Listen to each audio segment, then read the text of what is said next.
Oi, tudo bem com você? Meu nome é Roberto, sou professor de Geografia e hoje nós vamos falar sobre transnacionais. Vamos lá? Então vamos lá. Transnacionais. Mas antes de falar o que são as transnacionais e falar um pouquinho mais sobre elas, eu peço para que você já deixe seu like, que você se inscreva no canal, que você compartilhe o canal, me ajude aí a crescer no YouTube e a trazer mais conteúdos e a melhorar também essas fórmulas de conteúdo, né? Ficar mais legal, mais dinâmico o vídeo e tudo mais. Mas enfim, sei que você não gosta de conversinha, vamos logo pro assunto. Antes de falar o que são as transacionais, né? Antes de explicar sobre as transacionais, vamos falar um pouquinho sobre o comércio global, que tem relação com as transacionais. O comércio mundial, né, desde 1950, ele cresceu muito, por vários motivos que eu vou elencar para vocês. Mas perceba só, em 1950, o comércio global era aí de 64 bilhões de dólares. Em 2016, esse comércio já era de 16 trilhões de dólares. Ou seja, o mundo passou a comercializar muito mais as coisas globalmente, e as transnacionais têm uma relação íntima com isso. Isso aqui faz parte do processo de globalização, do acirramento da globalização. Inclusive, caso você queira saber sobre globalização, já fiz uma aula sobre globalização em suas fases, que a gente comenta um pouquinho sobre isso, tá? Caso você queira, né, dar essa moral aí, vai lá assistir. Bom, ao que se deve esse comércio mundial se acirrar? E aí a gente sempre vai colocar esse esqueminha, né, do David Harvey. O mundo ele vai ter uma melhoria dos meios de comunicação e dos meios de transporte ao longo dessas décadas, né? Os meios de comunicação vão ficar muito mais eficientes e vão conectar muito mais as pessoas, e os de meios de transporte vão ficar muito mais rápidos, né, do que anteriormente, como mostra o David Harvey, mostrando que o mundo está muito mais conectado ao longo dos anos, certo? Hoje em dia você pode fazer um pedido na Shopee, né, que é um meio de comunicação, está usando ali a internet para se comunicar com um vendedor lá da China, lá de Hong Kong, e através do meio de transporte seu produto chega rapidinho. Então, mostra como o mundo hoje em dia, o comércio global é muito mais intenso. Qual que é a relação, qual que é o contexto histórico desse comércio global? Né, o crescimento da população mundial vai fazer essa circulação das mercadorias ficar maior, né, ao longo das décadas. A Guerra Fria, porque uma arma dos americanos, né, da Guerra Fria era espalhar suas empresas pelo mundo. Né? Uma guerra do capitalismo, né, contra o socialismo era exatamente espalhar suas empresas pelo mundo. Então essas empresas, elas têm esse contexto aí também, né? Vai aumentar o comércio porque elas estarão em vários países. A quarta fase da globalização também, né, aumenta essa comercialização, utilização cada vez mais de software de inteligência artificial, e a sociedade do consumo. Inclusive, coloquei para vocês, né, que isso também tem um contexto de Guerra Fria, que é o chamado American Way of Life, né? Esse estilo de vida americano, inclusive os Simpsons, que tem um vídeo também meu no canal, eles zoam bastante esse estilo de vida americano. Isso aqui foi criado no período entre a Primeira Guerra Mundial e a Segunda Guerra Mundial, porque nesse período teve a Grande Depressão. Os americanos entraram na maior crise da história deles. E aí, nesse período, para incentivar o consumo das pessoas, eles criaram esse modelo de vida americano. Mas, na Guerra Fria, esse modelo de vida americano ele passou a ser exportado para outros países, porque o capitalismo precisava fortalecer a sua ideia de superioridade. O que é o modelo de vida americano? Né? Tem essas características que estão abaixo aí, mas eles eram espalhados pelo mundo através de filmes, né? Através de propagandas, de publicidades, através de rádio, através de TV. Né? Então, eles eram através do esporte, por exemplo. Então, o estilo de vida americano é uma família, né? Um marido, esposa, geralmente brancos, né? Naquela época era sempre brancos, na época da Guerra Fria, porque os americanos estavam lutando ainda pelos direitos civis. Essa família lá, o marido, esposa, filhos, vários filhos. Essa família é uma família nacionalista, que ela defende os americanos. É uma família consumista, que você olha nas propagandas, a família toda tem carro, tem televisão, tem geladeira, então tem os produtos todos de uma casa. Ela é uma família feliz por conta disso, ela é feliz porque ela tem coisas, tá? E é uma família que defende a prosperidade também, né? Que defende a questão do dinheiro, que você tem que trabalhar para suas coisas, enfim. E esse é o estilo de vida americano, ou seja, você é feliz, você é bem-sucedido se você tiver coisas. Isso aí, esse modelo de vida que foi exportado durante a Guerra Fria, também ajudou nessa questão aí do consumo global aumentar bastante. Enfim, chegamos às transnacionais. O que elas são, então? Transnacional é uma empresa que ela é global. Ela tem a sede dela lá no país que ela surgiu, lá no país de origem dela, e ela tem filiais espalhadas pelo mundo. Ela está no mundo inteiro. Isso é uma transnacional. E elas foram armas durante a Guerra Fria. Por exemplo, no Brasil mesmo. Transnacionais chegaram ao Brasil justamente para quê? Para o Brasil continuar sendo aliado americano. Essa era uma relação econômica, política também, tá? Entre os países. É claro que não foi só isso, né? Os americanos, eles interferiram na política mundial, instalaram ditaduras militares no mundo inteiro, enfim. Não só os americanos, tá? Os soviéticos também fizeram isso. Aqui nós temos alguns exemplos de transnacionais. Então, um exemplo de transnacional, a Unilever.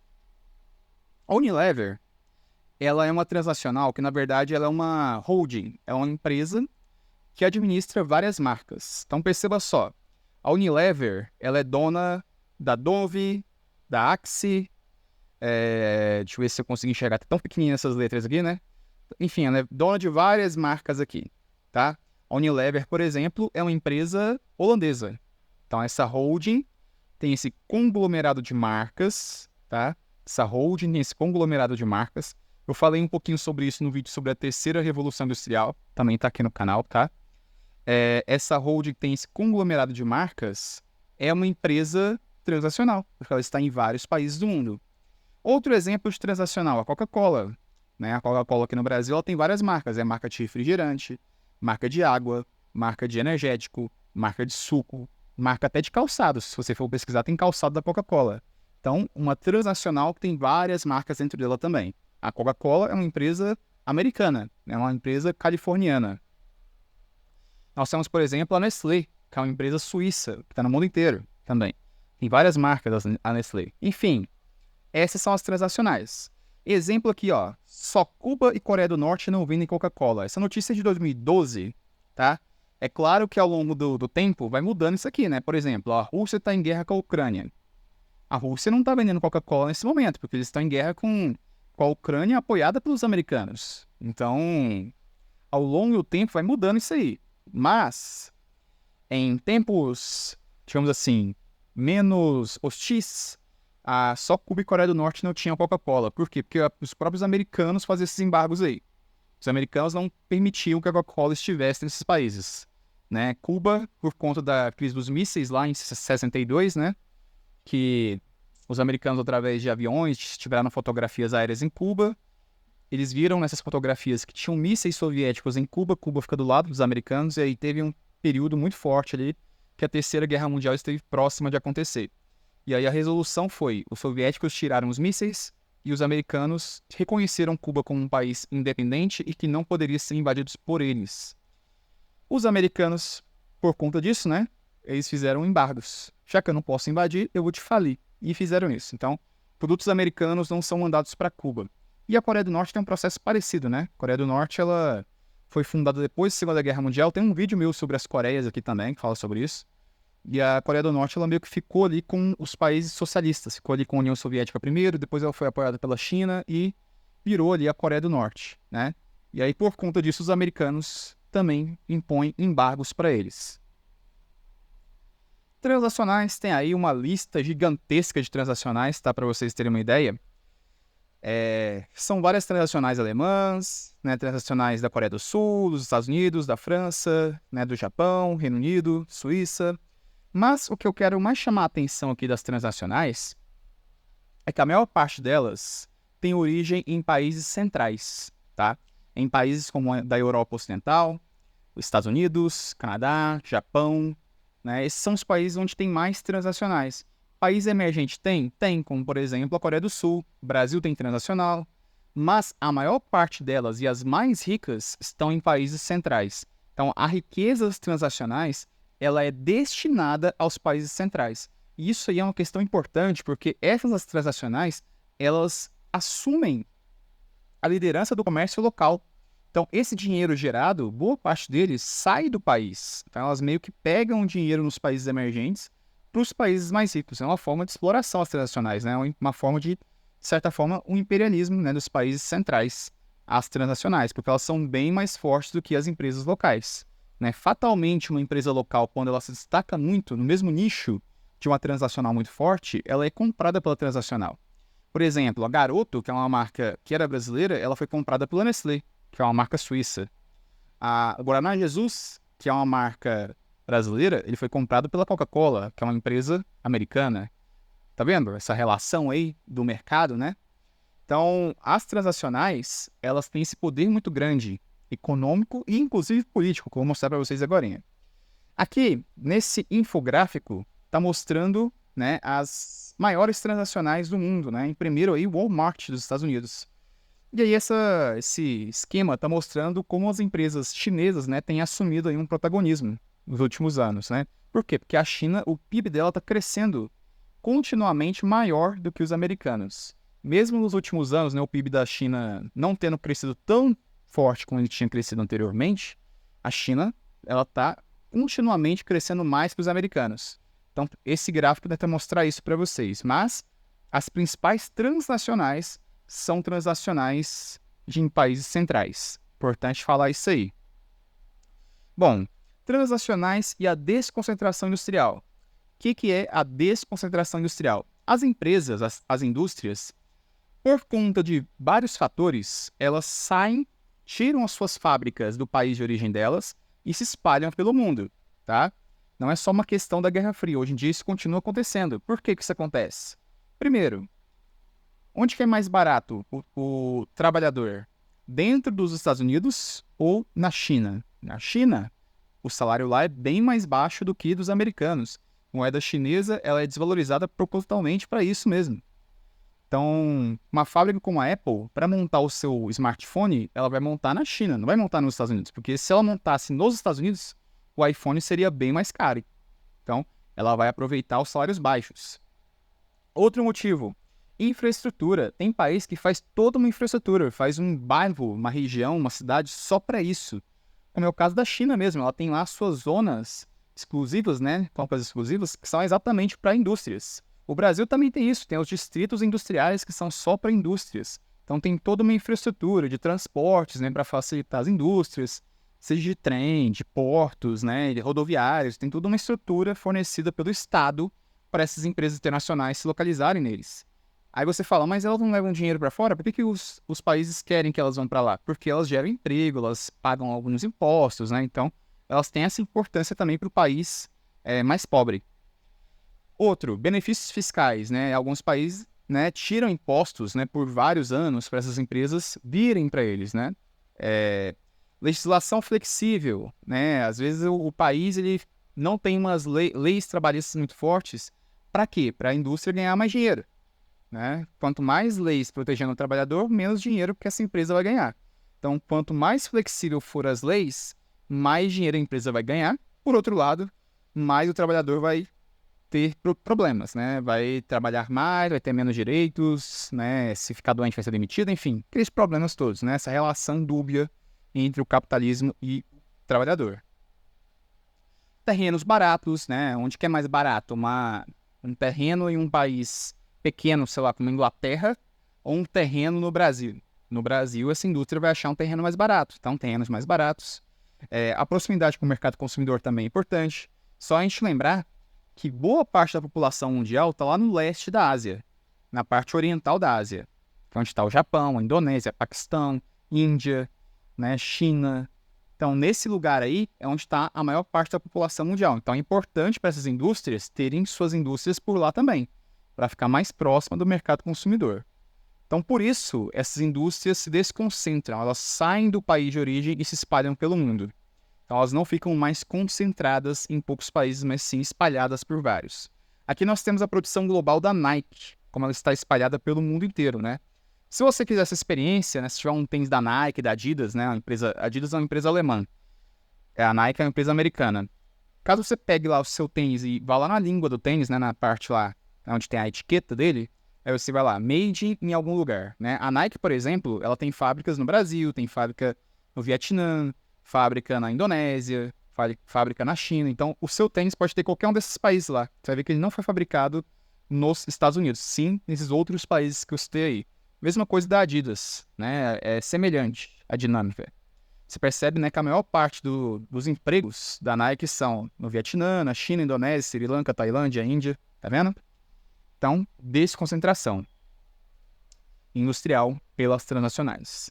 Próximo assunto, o poder delas, que eu já comentei um pouquinho, mas vamos lá de novo. As transnacionais, elas têm muito poder, tá?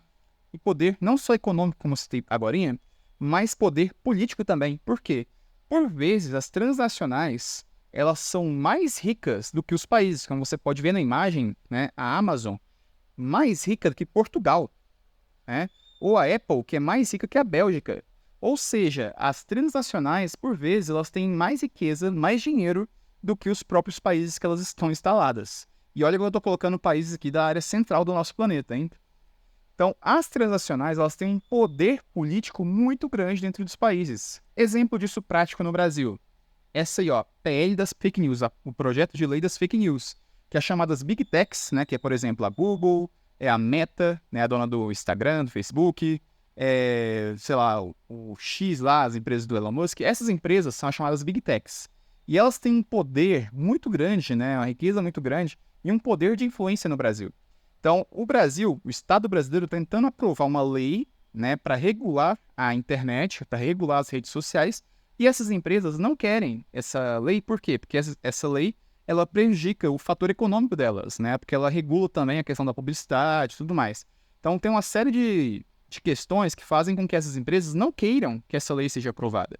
E aí tem um detalhe, né, nessa imagem, por exemplo, essa empresa aí, né, que eu não posso falar porque é a dona desse site, essa empresa soltou essa notinha nessa de rodapé aí embaixo do buscador dela principal, falando contra a lei. E aí, se eu não me engano, o STF até interferiu, mandou essa empresa tirar esse anúncio daí. Por quê? Porque ela é uma empresa de tecnologia, ela não é uma empresa jornalística para emitir opinião, não pode emitir opinião, ela não pode manipular as pessoas. Até por isso que esse projeto de lei é importante, de certa forma, ser aprovado. Ele tem pontos negativos e positivos, né, nesse projeto de lei. Então, essa empresa colocou isso aí, não pode fazer isso, porque ela é uma empresa só buscadora, ela só organiza pesquisas, né? Ela não dá opinião dentro dessas pesquisas que ela organiza. Ela colocou essa opinião justamente por quê? Para manipular, para colocar para a população qualquer ideia dela. Então, a gente vê o poder das Big Techs. Inclusive, esse projeto de lei está parado por conta do poder delas. Olha só como o poder das transnacionais. Outro exemplo.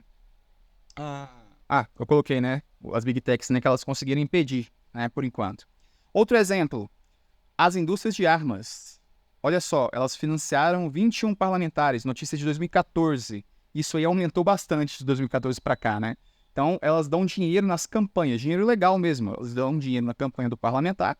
E esse parlamentar, quando eleito, ele passa a ter uma postura a favor dessa empresa de armas, né? A favor do armamentismo. Como a gente sabe que no Brasil, nos últimos anos, né, o armamentismo ele tem ganhado muita influência, muito poder, inclusive com decretos do governo e tudo mais, né, do governo anterior, no caso, mas a população se armou nos últimos anos do Brasil por conta disso, né, dinheiro investido nos deputados, nos parlamentares. Outro exemplo, nós temos o agronegócio, né, um exemplo aqui é dos ultraprocessados, né, que a legislação deixou mais flexível, né, o consumo da população de ultraprocessados, mas a gente pode estender isso para o uso de agrotóxico, a gente pode estender isso para o marco legal, o marco civil, né, que é da terra dos indígenas e tudo mais. Enfim, tudo isso aí, os deputados que são eleitos com dinheiro do agronegócio, eles vão sempre votar a favor das pautas do agronegócio. Ou seja, e quem está no agronegócio? As transnacionais. Quem está nas armas? Transnacionais. Ou seja, empresas muito fortes, muito ricas, que influenciam a política local, tá? Então, elas têm uma influência, sim, muito grande política e econômica. Outra característica das transnacionais, a fábrica global. Na fábrica global, cada parte, né, do produto é fabricada em um país. Então, a fábrica ela é global mesmo, né? A fabricação de um produto, de uma mercadoria, ela é global. E a gente dá um nome disso aí de cadeia produtiva, né? A cadeia produtiva é cada partezinha que é produzida do produto até chegar no produto final. Então, um exemplo, cadeia produtiva do iPhone, que é o smartphone que você pode usar aí para assistir essa aula. Quantos países participaram dessa cadeia produtiva? Quantos pedacinhos dentro do seu smartphone foram feitos em diversos países, né? Eu trouxe um exemplo aqui do próprio iPhone, né? O iPhone, né, ele é feito pela Apple, que é uma empresa americana. A sede da Apple está na Califórnia. Mas a matéria-prima dele, os metais usados para fazer a bateria, os chips e tudo mais, a tela do celular, a matéria-prima é explorada da África. Por exemplo, República Democrática do Congo é um país que explora essa matéria-prima. Os componentes são fabricados em diversos países, como Alemanha, Coreia do Sul, China, Taiwan. Né? Taiwan, por exemplo, é conhecido como o país, né, a ilha dos chips. Boa parte dos chips mundiais são fabricados ali. Né? Coreia do Sul também tem uma grande produção de chips. Então, os smartphones, né, geralmente eles têm esses produtos, né, dessas empresas. Inclusive, uma curiosidade, né? Por vezes, né, pode acontecer do iPhone ter alguma peça que foi produzida pela Samsung, que é uma empresa coreana. Né? Acontece. A montagem é feita na China, porque é mais barato montar lá, salários mais baixos, como eu falei já. E a distribuição é global. O iPhone é um produto que o mundo inteiro usa. Entendeu o que é cadeia produtiva? Cada etapazinha que é feita até chegar no produto final. Isso aí também faz parte aí da dinâmica das transacionais. A cadeia produtiva ela é global também. E aí, inclusive, né, dentro dessa lógica, vira até motivo de guerra. Por exemplo, os americanos atualmente eles estão em um acordo trilateral com Japão e Coreia do Sul, os americanos. A ideia, né, desse acordo basicamente é enfraquecer a China, porque a China atualmente ela tem o poder do 5G. A tecnologia 5G é chinesa. Os americanos há muitos anos já estão em conflito com isso. E aí o que os americanos estão fazendo? Eles estão se aliando à Coreia do Sul de uma forma que a Coreia do Sul pare de fornecer peças para a China e passe a fornecer essas peças somente para os americanos. Mesmo a Coreia do Sul estando ali pertinho da China. Isso aí é uma questão geopolítica e tem relação aí com as transacionais, né? Essa cadeia global, né? Que cada pedacinho é fabricado em um lugar, né? Em um país. Bom, é isso, né? As transacionais, então, são empresas globais, são empresas que estão no mundo inteiro, que são muito ricas e têm um poder de influência muito grande, tanto econômico, quanto político, quanto social e tudo mais. As transacionais, né, elas, na sua produção, elas têm ali a fábrica global, né, que são fábricas espalhadas pelo mundo inteiro, que cada parte do produto é feita em um país, e aí a isso nós também damos o nome de cadeia produtiva, em que um produto tem vários pedacinhos fabricados em vários países diferentes, como eu acabei de dar o exemplo aqui do iPhone. Resumidamente é isso, né? Espero que você tenha gostado desse vídeo, e caso tenha gostado, mais uma vez eu peço seu like, você deixe seu comentário, você compartilhe o vídeo. Obrigado pela companhia e até a próxima.